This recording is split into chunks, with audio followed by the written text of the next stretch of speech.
मालदेव क्या उस टाइम का एक शक्तिशाली शासक था।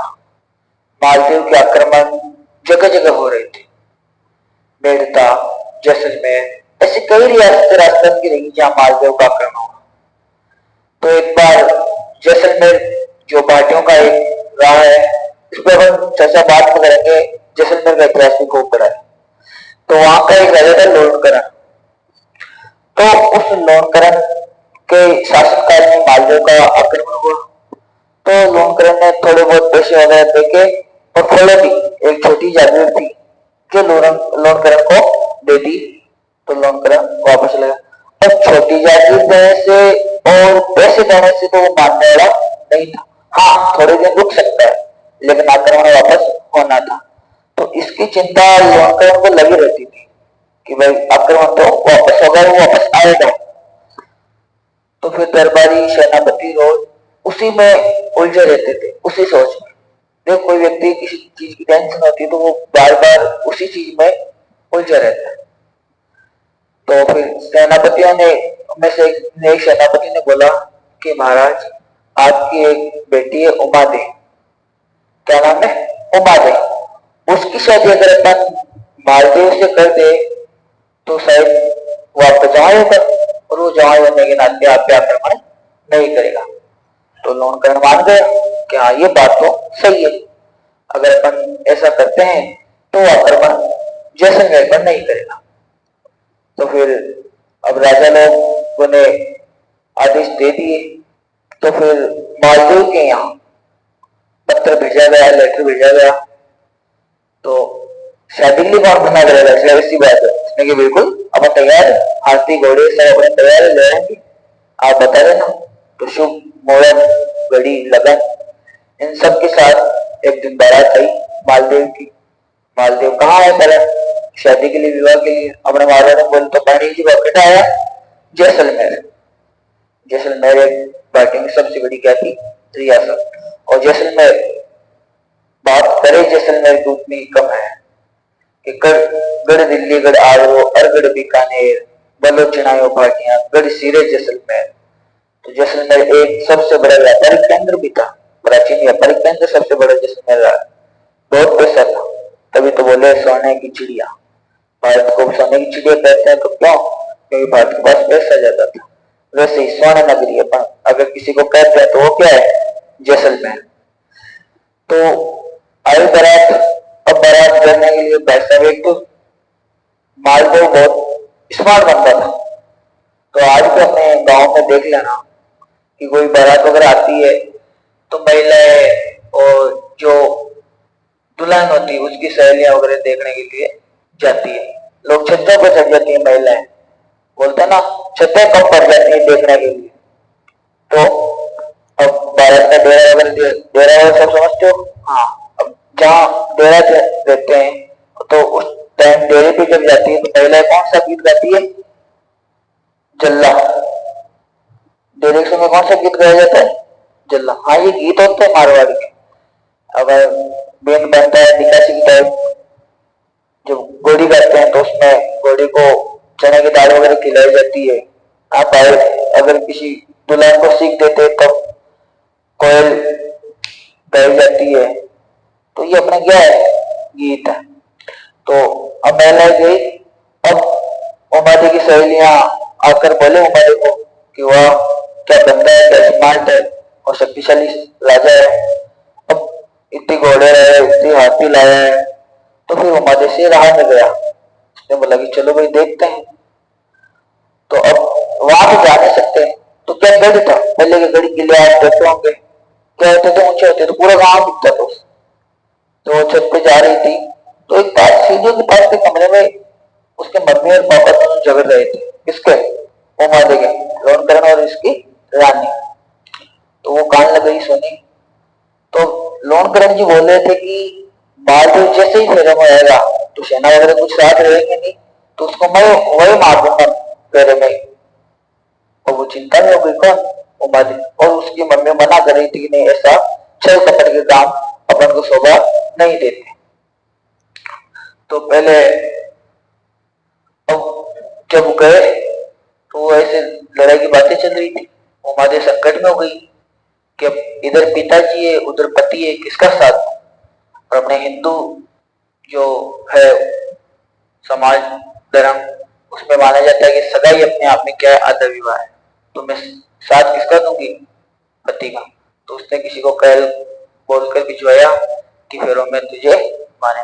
हाँ, तो अब फिर उसने बोला मालदेव ने कि ऐसे तो मैं मरने वाला नहीं हूं उनसे, लेकिन फिर भी मैं पूरे अपना इंतजाम से आऊंगा कि इनका बदला या वगैरह ले सकूं। तो उसने दो बॉडी बिल्डर्स के साथ हत्या करते, जिम विम जाने वाले बंदे, तो उनको तैयार किया। अब तैयार किया तो उनको उसने ये नहीं बोला कि वहां तुझे लड़ना है या लोन करण से लड़ना है, उसको मारना है, वो उसकी कोई थिंकिंग नहीं थी। उसने बोला कि जब तक फेरे चले तब तक तू लोन करण जी को अंदर बताने देना, बाहर ही बैठा लेना कि ये ठीक है। तो जैसे ही फेरे हुए, अब गए जैसे तोरण पर, तोरण से पहले और डेरे से बीच में कौन सा प्रोग्राम होता है बताओ? सामने उसको सामने लेते हैं, अपने हिंदू संस्कृति में होता है, बेंत को सामने लेते हैं ना, जो दूल्हा होता है उसके तिलक वगैरह करते हैं। तो उसके बाद जैसे तोरण पे हुआ तो पहले नापने वगैरह का काम हो गया, नापते ना दूल्हे को, हाँ वही कांच वगैरह दिखाने का, झुनझुनिया बजाने का कानों में, वो ऐसे कर लेता है। पता नहीं भेजती है महिला दूल्हे को घर से कि वहां जाएंगे तो वैसे होंगे, है ना, वो काट जाएंगे, इधर मुंह कर लेना, लड्डू है तो लेना आनी चाहिए, वो सब चीज सिखा के बेचते थे। तो अब वो जिसे गया तो उन्होंने दोनों ने बिठा लिया बाहर मालदेव जी को, क्या हो, और मालदेव जी क्या सर उनको लोन कर दिया कि आओ बैठो। वो बैठे तो थोड़ी देर हो गई, अंदर जाओ कि नहीं नहीं अब आप आए हो, हम आए, माया की बारात आई है, माया बारात से मिलो, बैठो, पेट वेट बनाओ। तो फिर वो क्या रहने से अंदर जाऊं, लोन करेंगे मन में मन सोचे। तो बोले कि अपन कि मुझे कन्यादान करना है, कि कन्यादान कोई कर दे। हाँ, और जरूरी बात है, गांव में आप देख लेना, जरूरी नहीं होता कि कन्या का पिता होता है वही कन्यादान करे, कोई कन्यादान कर सकता है, जो पंडित को सामने दिखे उसे की, चाहे बड़ा भाई हो, चाचा हो, ताऊ हो, दादा हो, कोई भी हो, उससे कन्यादान करवाया जा सकता। तो उन्होंने बोला कि उसके बॉडी बिल्डर थे जिम वाले भाई कि भाई कन्यादान कोई कर देगा, आपको जाने की जरूरत नहीं। ऐसे 7 फेरे संपन्न हुए। अब दूसरे दिन, अब यहाँ से अपने कहानी शुरू होती है बाबा और भारमली की प्रेम कहानी, जिसको सुनने के लिए आप इस चैनल पर आए और आतुर हो। वही कहानी अभी यहाँ से शुरू होती है, जरा गौर से सुनना, यशवंत सर की वाणी है। तो अब जैसी बात आई तो लोनगढ़ जी ने पहले संपन्न हो गए, अब दूसरे दिन बारात जाने लगी। तो अब पहले क्या, राजाओं की दास होती थी, जो रानी राजकुमारियां, उनका लालन पालन हो, उनका काम वगैरह करती थी। पहले वैसा रानियां या राजकुमारियां काम नहीं करती थी, वो पापा के परिवार असली वाली फिल्म वही लेती थी, आजकल नहीं लेती, है ना। आजकल लोग स्टेटस तक ही सीमित है। तो अब वो उसको दूसरे दिन जो विदाई थी तो उसके साथ एक दासी गई, उसका नाम था भारमली। क्या नाम था? भारमली। अब भारमली अपने आप में बहुत सुंदर थी। भारमली की कहानी ऐसे कि उसके पिता माता पिता ने होते ही कहा सड़क किनारे फेंक दिया। आज भी होता है, कई जगह अखबारों में न्यूज में अपन रोज पढ़ते हैं कि नवजात शिशु को आज यहाँ पड़ा मिला, आज यहाँ पड़ा मिला। वैसे ही भारमली की कहानी, उसके माता पिता ने फेंक दिया था सड़क किनारे। तो सड़क किनारे फेंक दिया तो अब वो बोले, तो वो भारमली क्या बहुत सुंदर थी, उसका लालन पालन इन्होंने किया, लोनकरण जी ने। वो बड़ी हुई तो उसके साथ जो उनकी रानी थी और राजकुमारी, उसके साथ जो दासी के रूप में इसको भेजा भारमली को।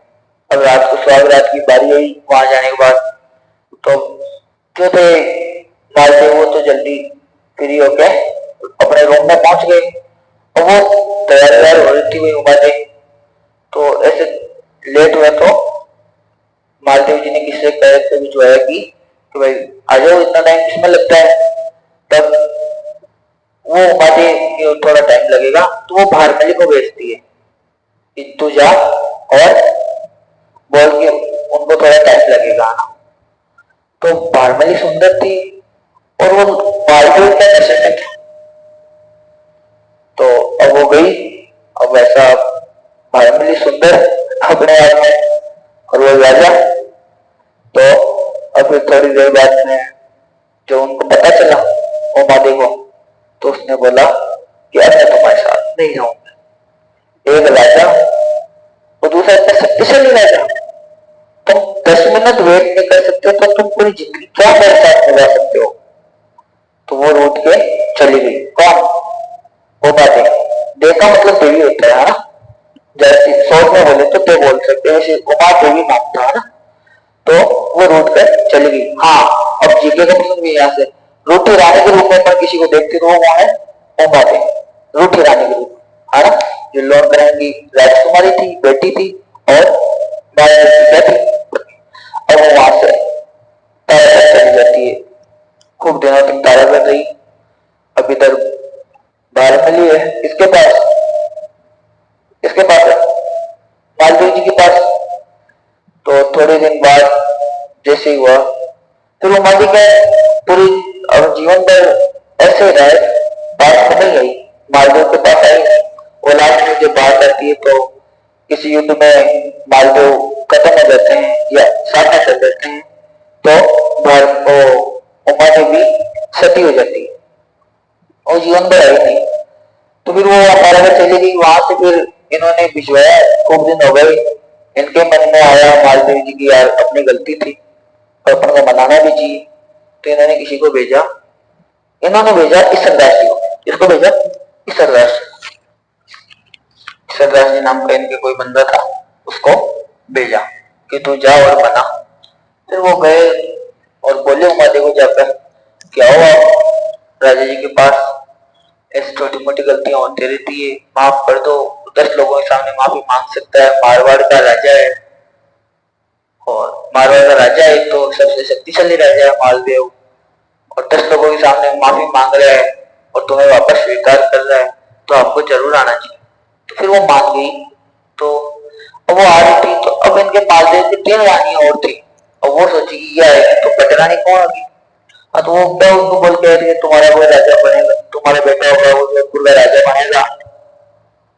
तो फिर मालदेव जी का बेटा अगर होगा तो वो 3 रानियां हैं, वो दोनों तीनों जो 3 रानियां और वो सोची कि यार ये हो गया तो पटरानी कौन बनेगी, पटरानी कौन बनेगी।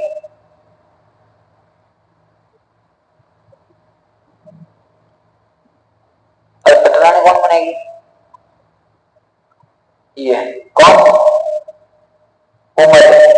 तो फिर वो आती है, फिर उन्होंने किसने कल के भिजवा दिया, एक आसानंद जी नाम का बंदा था। कौन? आसानंद जी। उसको कह के भिजवा दिया कि तुम उसको बोलो, इसको उमादे को कि यहाँ नहीं है, किसी भी जिसे करके उमादे को यहाँ मत आने दो। तो आसानंद जी जाते हैं। आसानंद जी उनके दरबार के एक पंडित मान लो, आप एक गुरु के रूप में मान लो, एक अच्छा खासा अपनी अच्छी बुद्धि रखने वाला बंदा था। तो वो जाता है, रास्ते में उमा से मिलती है, तो बोले कि यार तुम वापस आ जाओगी तो तुम्हारी इज्जत मिट्टी में मिल जाएगी, कि भाई इतने दिन बाहर रहने से क्या मतलब निकला, तो वापस तुम मान गई। और इतने दिन तो ये बातें भी होती थी गांव में, पूरी राजतंत्र में, राज दरबार में, कि उमा जी देखो अपनी बात करी, उसने थोड़ा भी उसमें स्वाभिमान था, स्वाभिमान के लिए वो राजा को भी त्याग दिया, इतने बड़े राज दरबार को भी त्याग दिया। और तुम वापस आओगे तो तुम्हारी इज्जत मिट्टी में मिल जाएगी। हाँ वो तो कोई नहीं, तू पटरानी बन जाएगी, मालदेव की रानी है, रानी तो तू वैसे नाम तो तेरा वैसे भी है, लेकिन तू आएगी तो तेरी इज्जत मिट्टी में मिल जाएगी। तो फिर वो आती है, वो चली जाती है। अब एक दिन की बात है कि जब भारमली बाहर दरबार के उसमें जो गढ़ है उसके बाहर खड़ी थी और कड़क की बिजलियां चमक रही थी। तो मालदेव जी बोलते हैं कि क्या देख रहे हो, जैसलमेर की याद आ रही है। कि याद तो आएगी, छोटी से बड़ी मैं जैसलमेर में हुई हूँ तो वहां की याद तो आएगी। तो कि कोई ना मिलिए, आप जैसलमेर जाओ, सबसे मिल के आ जाओ। फिर बात चले, मुझे मैं क्या मुंह लेके जाऊंगी कि तेरे तुझे जिसके साथ भेजा था तेरे चक्कर में उसको मालदेव को छोड़ना पड़ा, मैं क्या मुंह लेके जाऊंगी। तो मालदेव वाला इतनी औकात होंगी जो तुझे बोलते कुछ, तू जा। और उन्होंने एक पत्र लिख के भेजा कि कुछ भी अपमानजनक शब्द या कुछ बातें भारमली से कोई नहीं बोलेगा। तो भारमली वहां जाती है और उन लोणकरण जी का जो राजकुमार था उसकी भी 3 रानियां थी, और वो तीन रानियां थी। अब भारमली जैसी जब भारमली सुंदर थी, भाई सब आपको बता दिया। तो वो जाती है, तो वो जो राजकुमार था वो उसके चक्कर लगाए, किसके, भारमली के चारों ओर। तो वो तीनों रानियां परेशान हुई कि भाई ये खराब करेगा अपन को। तो अब उन 3 रानियों जो बीच की रानी थी उसका भाई क्या थोड़े डाकू टाइप आदमी था, बाड़मेर का था, नाम तो उसका बाघ सिंह। क्या नाम था? बाघ सिंह। कहाँ का रहने वाला था? बाड़मेर का एक गांव है कोटड़ा। कहाँ, क्या नाम है गांव का? कोटड़ा। वहां का रहने वाला था बाघ सिंह। ये डाकू प्रवृत्ति का आदमी था, डाकू था एक प्रकार से। तो ये डाकू था, तो भाई साहब लूट मार के काम इसके चलते रहते थे। तो उन दो राजा ने बोला कि तेरा भाई है उसको बोल, वो कुछ ना कुछ समाधान कर देगा। फिर दूसरे दिन उनका भाई आता है और उस पूरी बात की वजह से, तो तुम भाई हो ऐसी बातें बतानी नहीं चाहिए लेकिन बताते हैं। तो उन्होंने पूरी बातें बताई। तो बोले कि आप इसकी चिंता मत करो, इसका सोल्यूशन समाधान मैं कर दूंगा। तो अब कि कल जब मैं वापस जाऊं तो मेरे तिलक करने के लिए, तिलक अपने प्रथा होती है भाई, परंपरा है कि कोई व्यक्ति आए वापस जाए तो तिलक करे, उसकी विदाई करे, अक्षत कुमकुम लगाए उसके, है ना, कुछ पैसे वगैरह दे। तो ये अब इसका देखो, इसका नाम आगे चलकर बाघ सिंह हो गया, बाघ से बाघ, फिर इसको बाबा कोटड़िया के नाम से जाता है, कोटड़ा रहने वाला है तो बाबा कोटड़िया के नाम से इसको जाना जाता है। तो फिर ये आगे दूसरे अगर के कुमकुम लगाने की बारी आए तो तुम मत आना, इसको भेज दो बाहर मिले। ठीक है, उनकी प्लानिंग पहले से थी। तो दूसरे दिन वो सुबह जल्दी उठ के चलने लगा। तो वो जो उनका राजकुमार था वो बोले कि यार इतनी जल्दी कैसे, आराम से चल जाना, नाश्ता वगैरह चाय पानी पी के। तो वो बोले नहीं नहीं, मेरे को जरूरी काम है, मुझे काम याद आ गया, मैं जाऊंगा। तो फिर अंदर से बोला अरे भाई इनके तिलक वगैरह करे, विदाई दे इनको। तो अब वो जो उनकी बहन थी उसको तो सब बातें वही आपस में उनके तो था, प्लानिंग उनकी थी। तो वो अगर चुन्नी वगैरह नहीं डाली हुई थी, ओढ़नी नहीं ओढ़नी हुई थी, तो बोला जल्दी वहीं के भारमली जा, तो तिलक करिए। तो भारमली जैसे तिलक करने के लिए जाती है, वो तिलक के लिए हाथ आगे करती है, तो वो हाथ पकड़ता, ऊँट पे बिठाता और चल देता है। कहाँ? कोटड़ा। अब देखो भाई, यहां से जाते हुए, कहां से, जैसलमेर से कोटड़ा जाते हुए बीच में बाघा और भारमली के शानदार अच्छी वाली मोहब्बत हो गई थी दोनों में, जिसे कहते अपन बेतरफा प्यार हो गया था। तो वो दोनों में आपस में प्यार हो गया और रहने लगे। फिर एक दिन किसको पता चला? मालदेव जी को। उन्होंने बोला भाई अपन आक्रमण करें। तो फिर उनके दरबारी वगैरह बोले कि सर ऐसे आक्रमण नहीं करना चाहिए, एक तो दासी है, वो दासी के लिए अपन आक्रमण करेंगे अच्छे नहीं लगेंगे, समाज में नाम खराब होगा। और दूसरी बात, एक वो डाकू प्रवृत्ति का, वो कहीं भाग जाएगा तो उसका क्या लेने वाला है, नुकसान अपना ही है। तो अपन को ऐसे आक्रमण नहीं करना चाहिए। तो फिर उन्होंने बोला, फिर वो एक दिन वो बीच में रास्ते में शायरियां सुना रहा था ना, उस उमादे को रास्ते से भेज देते हैं। हाँ, जो आसानंद जी थे, क्या उनको बुलाओ। उन्होंने आसानंद जी आप जाओ, भारमली को बनाओ। उस दिन तो आप बड़ी बड़ी शायरियां बोल रहे थे, समझा रहे थे, यहाँ नहीं आना चाहिए, वहां नहीं आना चाहिए, आ जाओ आप, देखिए कितना में लेके आओ भारमली को। अब वो जाते हैं, तो वो जाते हैं, तो अब वो क्या ज्ञानवान आदमी था वैसा। कौन? आसानंद जी।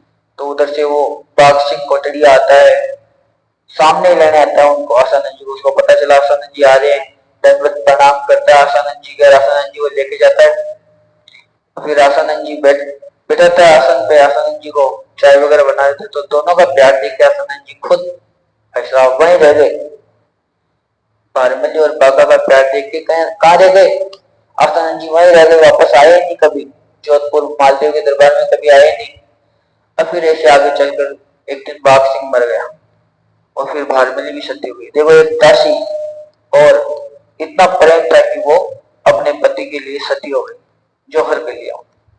तो अब आसानंद जी फिर पागल हुए, वो में बाघ सिंह करी पागल हो गए, वो कपड़े उतार कर इनके आगे एक बॉर्डर पड़ती है, जैसे बाड़मेर के आगे बॉर्डर पड़ती है अमरकोट, वहां के राणा थे, उन्होंने तक कोई खबर पूछी कि कैसे शहर वो पागल होके घूम रहे हैं, तो उन्हें बुलाओ भाई। उनको बुलाया, पास में बैठाया। राजा शिकार खेलने जाता तो पास में लेके जाते राणा जी, अमरकोट के राणा जी शिकार खेलने जाता, आसानंद जी को साथ ले जाते, चाय पीते तो साथ पिलाते, खाना खाते तो साथ खिलाते, दरबार में आगे बिठाते। वे तुम पागल थे की तरह क्यों कर रहे हो, जो हो गया वो हो गया, तो ये बात नहीं है। बाघ सिंह तो बाघ सिंह ही था, वैसा अच्छा खासा बाघ सिंह का भूत सवार था किन पे? आसानंद जी पर। तो आसानंद जी आते हैं तो बोले कि अब एक दिन उनके पोते को बुलाए। अब वो क्या पूरे दिन बाघ सिंह करते। एक दिन राणा जी ने आसानंद जी के पोते को बुलाया कि अगर तेरे दादाजी पूरी रात 10 घंटे 12 घंटे अगर एक बार भी बाघ सिंह का नाम नहीं ले तो मैं तुझे 1 घंटे के 1 लाख सोने के सिक्के दूंगा। 7 घंटे नहीं बोलेंगे तो 7 लाख सोने के सिक्के हो जाएंगे, 7 पीढ़ियां आराम से बेटी बेटी खा सकती है। तो उसने समझाया दादाजी ऐसे मत करो, 7 घंटे आपको रहना है, आप बाघ सिंह का नाम मत लेना, अपनी 7 पीढ़ियां बेटे बेटे लाएगी। आसानी जी ठीक है भाई। अब वो राम राम राम राम करने लग गए। राम राम करेंगे तो उनको पता है बाघ सिंह का नाम आएगा नहीं, तो बाघ सिंह का नाम है।